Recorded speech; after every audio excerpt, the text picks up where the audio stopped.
1984, Part 2, Chapter 5. Sam had vanished. A morning came and he was missing from work. A few thoughtless people commented on his absence. On the next day, nobody mentioned him. On the third day, Winston went into the vestibule of the records department to look at the notice board. One of the notices carried a printed list of the members of the chess committee, of whom Sam had been one. It looked almost exactly as it had been before. Nothing had been crossed out, but it was one name shorter. It was enough. Sam had ceased to exist. He had never existed. The weather was baking hot. In the labyrinth ministry, the windowless, air-conditioned rooms kept the normal temperature, but outside, the pavement scorched one's feet, and the sense of the tubes at the rush hours was a horror. The preparations for Hay Week were in full swing, and the staffs of all the ministries were working overtime. Processions, meetings, military parades, lectures, waxwork displays, film shows, telescreen programs all had to be organized. Stands had to be erected, effigies built, slogans coined, songs written, rumors circulated, photographs faked. Julia's unit in the fiction department had been taken off the production of novels and was rushing out a series of atrocity pamphlets. Winston, in addition to his regular work, spent long periods every day in going through back files of the Times and altering and embellishing news items which were to be quoted in speeches. Late at night, when crowds of rowdy proles roamed the streets, the town had a curiously febrile air. The rocket bombs crashed oftener than ever, and sometimes in the far distance there were enormous explosions which no one could explain, and about which there were loud rumors. The new tune, which was to be the theme song of Hate Week, the Hate Song it was called, had already been composed and was being endlessly plugged on the telescreens. It had a savage barking rhythm, which could not exactly be called music, but resembled the beating of a drum, roared out by hundreds of voices to the tramp of marching feet. It was terrifying. The proles had taken a fancy to it, and in the midnight streets it competed with the still popular. It was only a hopeless fancy. The parson's children played it at all hours of the night and day, unbearably on a comb and a piece of toilet paper. Winston's evenings were fuller than ever. Squads of volunteers, organized by parsons, were preparing the street for Hate Week, stitching banners, painting posters, erecting flagstaffs on the roofs, imperiously slinging wires across the street for the reception of streamers. Parsons boasted that Victory Mansions alone would display 400 meters of bunting. He was in his native element and as happy as a lark. The heat and the manual work had even given him a pretext for reverting to shorts and an open shirt in the evenings. He was everywhere at once, pushing, pulling, sawing, hammering, improvising, jawing at everyone, along with comradely exhortations. And giving out from every fold of his body was what seemed to be an inexhaustible supply of acid-smelling sweat. A new poster had suddenly appeared all over London. It had no caption and represented simply the monstrous figure of a Eurasian soldier, 3 or 4 meters high, striding forward with expressionless Mongolian face and enormous boots, a submachine gun pointed from his hip. From whatever angle you looked at the poster, the muzzle of the gun, magnified by the foreshortening, seemed to be pointed straight at you. The thing had been plastered on every blank space on every wall, even outnumbering the portraits of Big Brother. The proles, normally apathetic about the war, were being lashed into one of their periodical frenzies of patriotism. As though to harmonize with the general mood, the rocket bombs had been killing larger numbers of people per usual.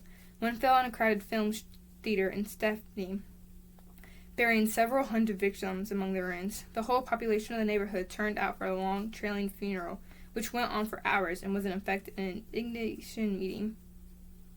Another bomb fell on a piece of waste ground, which was used as a playground, and several dozen children were blown to pieces. There were further angry demonstrations. Goldstein was burned in effigy. Hundreds of copies of the poster of the Eurasian soldier were torn down and added to the flames, and a number of shops were looted in the turmoil. Then a rumor flew round that spies were directing the rocket bombs by means of wireless waves, and an old couple who were suspected of being of foreign extraction had their houses set on fire and perished of suffocation. In the room over Mr. Charrington's shop, when they could get there, Julia and Winston lay side by side on a striped bed under the open window, naked for the sake of coolness.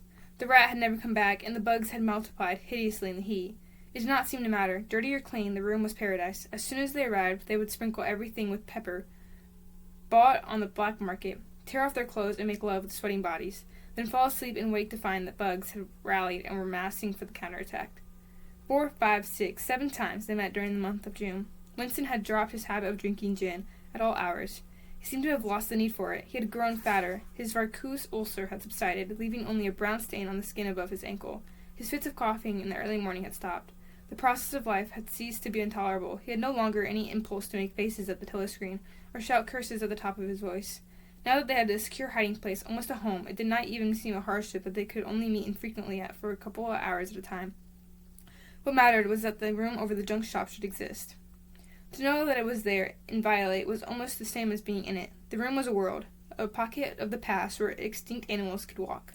Mr. Charrington thought Winston was another extinct animal. He usually stopped to talk with Mr. Charrington for a few minutes on his way upstairs. The old man seemed seldom or never to go out of the doors, and on the other hand to have almost no customers. He led a ghost-like existence between the tiny dark shop and an even tinier black kitchen where he prepared his meals and which contained, among other things, an unbelievably ancient gramophone with an enormous horn. He seemed glad of the opportunity to talk, wandering about among his worthless stock, with his long nose and his thick spectacles, and his bowed shoulders into the velvet jacket. He had always vaguely the air of being a collector, rather than a tradesman. With a sort of faded enthusiasm, he would finger the scrap of rubbish, or that a china bottle scraper, the painted lid of a broken snuff-box, a pinch-beck bucket containing a strand of some long-dead baby's hair, never asking that Winston should buy it, merely that he should admire it. To talk to him was like listening to the tinkling of a worn-out musical box. He had dragged out from the corners of his memory some more fragments of forgotten rhymes. There was one about 24 blackbirds, and another about a cow with a crumpled horn, and another about the death of poor Cock Robin. It just occurred to me that you might be interested, he would say with a deprecating little laugh whenever he produced a new fragment, but he could never recall more than a few lines of any one rhyme. Both of them knew in a way. It was never out of their minds that what was now happening could not last long. There were times when the fact of impending death seemed as palpable as the bed they lay on, and they would cling together with a sort of despairing sensuality, like a damned soul, grasping at his last morsel of pleasure, when the clock is within 5 minutes of striking. But there were also times when they had the illusion not only of safety, but of permanence. So long as they were actually in this room, they both felt no harm could come to them. Getting there was as difficult and dangerous, but the room itself was a sanctuary. It was as when Winston had gazed into the heart of the paperweight, with the feeling that it would be possible to get inside that glassy world, and that once inside a time could be arrested. Often they gave themselves up to the daydreams of escape. Their luck would hold indefinitely, and they would carry out their intrigue, just like this, for the remainder of their natural lives. Or Catherine would die, and by subtle maneuverings, Winston and Julie would succeed in getting married, or they would commit suicide together, or they would disappear, alter themselves out of recognition, learn to speak with proletarian accents, get jobs in a factory, and live out their lives undetected in a back street. It was all nonsense, as they both knew. In reality, there was no escape. Even the one plan that was practicable, suicide, they had no intention of carrying out. To hang on from day to day and from week to week, spinning out a present that had no future, seemed an unconquerable instinct, just as one's lungs will always draw the next breath so long as there is air available. Sometimes, too, they talked of engaging in an active rebellion against the party, but with no notion of how to take the first step. Even if the fabulous brotherhood was a reality, there still remained the difficulty of finding one's way into it. He told her of the strange intimacy that existed, or seemed to exist, between himself and O'Brien, and of the impulse he sometimes felt simply to walk into O'Brien's presence, announce that he was the enemy of the party, and demand for his help. Curiously enough, this did not strike her as an impossibly rash thing to do. She was used to judging people by their faces, and it seemed natural to her that Winston should believe O'Brien to be trustworthy on the strength of a single flash of the eyes. Moreover, she took it for granted that everyone, or nearly everyone, secretly hated the party and would break the rules if he thought it would be safe to do so. But she refused to believe that widespread organized opposition existed or could exist. The tales about Goldstein and his underground army, she said, were simply a lot of rubbish which the party had invented for its own purposes and which you had to pretend to believe in. Times beyond number at party rallies and the spontaneous demonstrations she had shouted at the top of her voice for the execution of people whose names she had never heard, and in whose supposed crimes she had not the faintest beliefs. When public trials were happening, she had taken her place in the detachments from the Youth League, who surrounded the courts from morning to night, chanting at intervals, "Death to the traitors!" During the 2 minutes' hate, she had always excelled all others in shouting insults at Goldstein. She had only the dimmest idea of who Goldstein was and what doctrines he was supposed to represent. She had grown up since the Revolution and was too young to remember the ideological battles of the 50s and 60s. Such a thing as an independent political movement was outside her imagination. In any case, the party was invincible. It would always exist, and would always be the same. You could only rebel against it by secret disobedience, or at most by isolated acts of violence, such as killing somebody or blowing something up. In some ways, she was far more acute than Winston, and far less susceptible to party propaganda. Once when he happened in some connection to mention the war against Eurasia, she startled him by saying casually that in her opinion the war was not happening. The rocket bombs which fell daily on London were probably fired by the government of Oceania itself, just to keep people frightened. This was an idea that had literally never occurred to him. She also stirred a sort of envy in him by telling him that during the 2 minutes hate, her great difficulty was to avoid bursting out laughing, but she only questioned the teachings of the party when they in some way touched upon her own life. Often she was ready to accept the official mythology simply because the difference between truth and falsehood did not seem important to her. She believed, for instance, having learnt it in school, that the party had invented airplanes. In his own school days, Winston remembered in the late 50s it was only the helicopter that the party claimed to have invented. A dozen years later, when Julia was at school, it was already claiming the airplane. 1 generation more, and would be claiming the steam engine. And when he told her that airplanes had been in existence before he was born and long before the Revolution, the fact struck her as totally uninteresting. After all, what did it matter who had invented airplanes? It was rather more of a shock to him when he discovered from some chance remark that she did not remember that Oceania 4 years ago had been at a war with East Asia and at peace with Eurasia. It was true that she regarded the whole war as a sham, but apparently she had not even noticed that the name of the enemy had changed. I thought we'd always been at war with Eurasia, she said vaguely. It frightened him a little. The invention of airplanes dated from long before her birth, but the switch over in the war had happened only 4 years ago, well after she was grown up. He argued with her about it for perhaps a quarter of an hour. In the end, he succeeded in forcing her memory back until she did dimly recall that at one time East Asia and not Eurasia had been the enemy. But the issue still struck her as unimportant. Who cares, she said impatiently. It's always one bloody war after another, and one knows the news is all lies anyway. Sometimes he talked to her of the records department and the impudent forgeries that he committed there. Such things did not appear to horrify her. She did not feel the abyss opening beneath her feet as the thought of lies becoming truths. He told her the stories of Jones, Aronson, and Rutherford in the momentous slip of paper which he had once held between his fingers. Did not make much impression of her. At first, indeed, she failed to grasp the point of the story. Were they friends of yours? She said. No, I never knew them. They were inter-party members. Besides, they were far older men than I was. They belonged to the old days before the Revolution. I barely knew them by sight. Then what was there to worry about? People are being killed off all the time, aren't they? He tried to make her understand.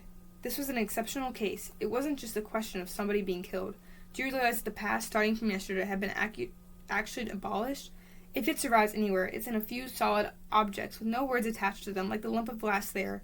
Already we know almost literally nothing about the Revolution and the years before the Revolution. Every record has been destroyed or falsified. Every book has been rewritten.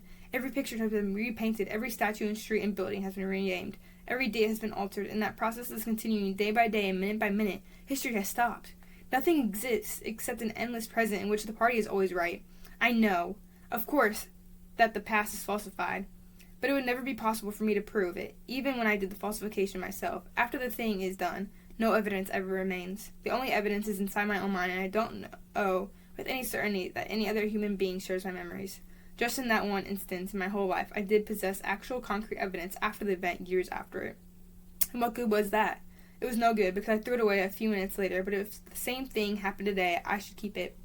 Well, I wouldn't, said Julia, and I'm quite ready to take risks, but only for something worthwhile, not for bits of old newspapers. What could you have done with it, even if you had kept it? Not much, perhaps, but it was evidence. It might have planted a few doubts here and there, supposing that I'd dared to show it to anybody. I don't imagine that we can alter anything in our own lifetime, but one can imagine little knots of resistance springing up here and there, small groups of people banding themselves together and gradually growing, and even leaving a few records behind, so that the next generation can carry on where we leave off.